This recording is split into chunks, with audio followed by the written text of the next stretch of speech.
tumebai kitu inaitwa Spiderman. Kitu moto, kitu mofaya. Mlisikia jana president akisema mtu asicheze na mkingo. Mkingo ni yetu. Ni mkingo zaidi ati sio Ruto ndiye ameanza leo. Hii mkingo ilikuwa wakati wa Kibaki, kaleta shida, tukatuma kijana pale anaitwa Bon Khalwale akaongea Kiingereza ikashinda. Huyu mtu anaitwa Museveni. Sasa Museveni ametafuta kijana mwingine pale anajua Kiingereza kidogo. Sasa sisi hatuna haraka, walitafuta wakatafuta, sisi naye tukatulia. Sasa tumewapanga na sisi hatuwezi pikana na Uganda kwa sababu Uganda ni nchi ndogo sana kwa sisi. Hata hiyo kitu inafaa waweke kando, tume GVOS wakutane na wale maboys.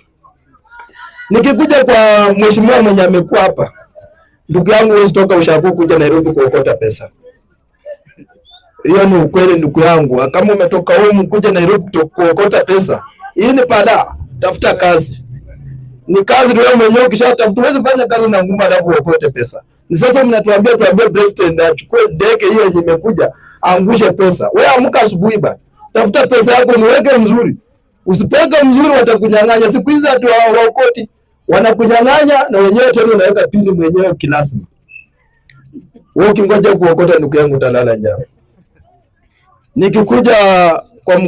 Nikikuja kwa serikali yenyewe unasemaje?